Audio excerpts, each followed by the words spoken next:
Rwanda nk'ibindi bihugu byose ni igihugu kiri kwiyubaka ndetse kiri kwihuta cyane mu iterambere. Iyo urebye muri raporo zitandukanye mpuzamahanga, u Rwanda ruza mu bihugu bitanu bya mbere bifite umuvuduko mwinshi mu iterambere. Aha kandi bavuga iterambere bareba ku cyo bita GDP cyangwa se umusaruro mbumbe w'igihugu runaka, bakareba ku bikorwa remezo, bakareba imibereho myiza y'abaturage ndetse n'ubuvuzi, bakareba ku mutekano w'igihugu muri rusange ndetse n'ibindi byinshi bitandukanye. Gusa uyu munsi icyatuzinduye nta kindi, twe uyu munsi tuje kuvuga ku mutekano gusa. Ni kenshi mwagiye mwumva ibihugu bitandukanye bikikije igihugu cy'u Rwanda, mukumva abakuru b'ibihugu babo cyangwa se abayoboye muri icyo gihugu bakomeje kwijundika igihugu cy'u Rwanda se bakakivuga nabi, ndetse bakavuga ko u Rwanda bashaka kurutera bakarusenya mu munota nk'uwo guhombya kubera impamvu zishingiye ku makimbirane. Urugero naguha ni nka Perezida Felix Tshisekedi wo muri DRC, ubwo aheruka kuvuga ko ashobora gushwanyaguza Kigali yose yibereye iyo nguyo muri Congo. Rundi rugero ni nka Perezida w'u Burundi nawe yatangaje ko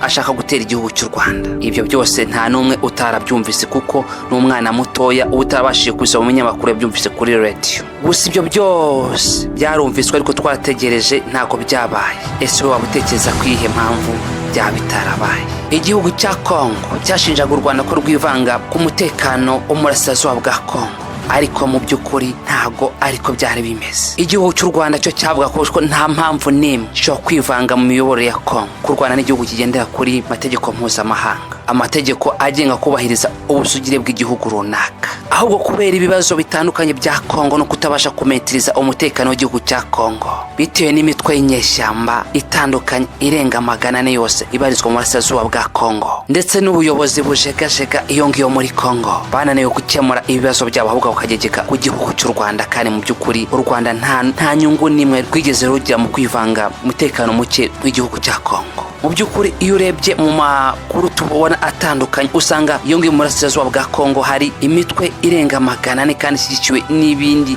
bihugu byinshi bitandukanye, yewe harimo na za matsi bihugu. Usanga rero nta kindi kiba gishakwa iyo ngiyo mu burasirazuba bwa Congo, babishakira imari ishyushye cyangwa se amabuye y'agaciro, kuko Congo iza mu bihugu bifite amabuye y'agaciro igihugu cya kabiri ku isi yose. Congo rero ikabitunza amabuye menshi cyane y'ubwoko butandukanye, kuko ubwoko bw'amabuye yose aboneka kuri tableau periodique ushobora kuboneka aho ngaho mu burasirazuba bwa Congo. Niyo mpamvu inganda zose zitandukanye zikora ibintu byose bikeneye amabuye y'agaciro binyuza imitwe y'iterabwoba ndetse imitwe y'inyeshyamba aho ngaho mu burasirazuba bwa Congo mu buryo bwo kwishakira amabuye y'agaciro. Congo rero nk'igihugu kijagajega ndetse zifite ubushobozi buke bwo kubungabunga umutekano wacyo ndetse n'abutegetsi butashobotse bakashaka gufata umutekano wa Congo muke ngo wegeke ku gihugu cy'u Rwanda. U Rwanda rero icyo rwabashije gusubiza nuko rwavuze ko nta nyungu n'imwe rufite rwo kwivanga umutekano wa Congo, bitewe rero n'inkobiri numvise ndetse n'amagambo akarishye ndetse yo gusebanya ndetse y'umujinya ukabije numvaga ku buyobozi bwa Congo. Naranyarutse nkora ubushakashatsi nsoma ikinyamakuru cyo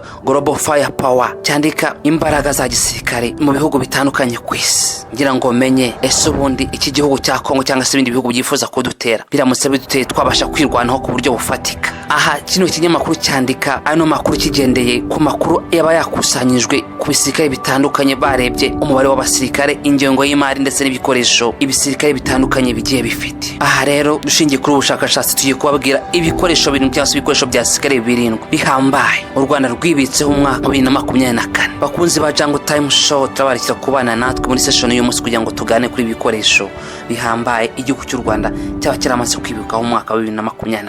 Rero wajyaga wibeshya ko u Rwanda rudafite intwaro zihambaye, turakurakira kubana natwe muri kiganiro kugira ngo wumve ubuhangange ndetse n'intwaro karabutaka igihugu cy'u Rwanda cyangwa se igisirikare cy'u Rwanda RDF kibitseho. Tabatindi intwaro ya mbere ni WZ 551 6x6 IFV surface to air missile, magambo make SSM system.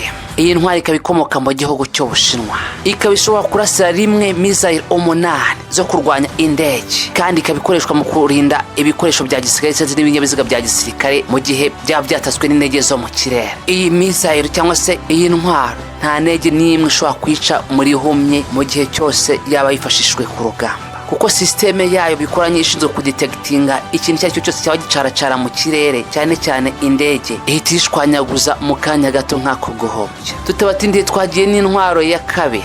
Iyi ntwaro ni STG-9 anti-tank grenade. iyi ntwaro itanga umusada kandi igashwanyaguza ibifari ibyo ari byo byose. Tugene n'intwaro ikurikiye. Iyindi ntwaro ni 60 wing combat drone. Iyi ni drone y'intambara karahabutaka karundura. Iyi ni indege igenda ikakora operation militaire idafite umupilote n'umwe, ikagaba igitero ndetse ikagenda igatwika umwanzi yarangiza igakata ikigarukira. Iyi drone kandi ikaba ifite ubushobozi bwo guheka missile zo ku bwoko rwo hejuru. Indi ntwaro ya kane ni manipulable air defense system. Iyi ntwaro ikaba ifite ubushobozi bwo guhanura drone z'umwanzi ndetse na kajugujugu z'umwanzi. Iyi ntwaro kandi ikaba ishobora gutanga n'umusanzu ku butaka wo kumenagura ibifaru. Indi ntwaro ya gatanu ni anti aircraft gun. Ni imbunda ishobora gucunga umutekano wo mu kirere ndetse no ku butaka. Ikaba ifite ubushobozi bwo gushwanyaguza ibifaru ndetse n'indege z'intambara. Iyi ndege ikaba ifite ibipine ku buryo kuyitwara iri portable ishobora kuzirikwa ku kimodoka cy'intambara. Iyi mbunda ikayitwara ikaba yakwerekezwa ku kibuga cyangwa se aho imirwano iri kubera. Indi ntwaro ya gatandatu ni armored personnel carrier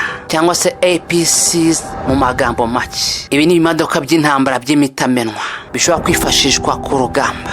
Ibi bimodoka iyo wicayemo imbere kuko biri bulletproof ndetse bishobora kuresista no kuri missile, iyo ubyicayemo wizeye ko ufite umutekano uhagije. Ikindi kandi ibifite imbunda karahabutaka hejuru. Izi ziri kwifashishwa n'igisirikare cy'u Rwanda cyane mu kugarura umutekano iyo ngiyo muri Mozambique.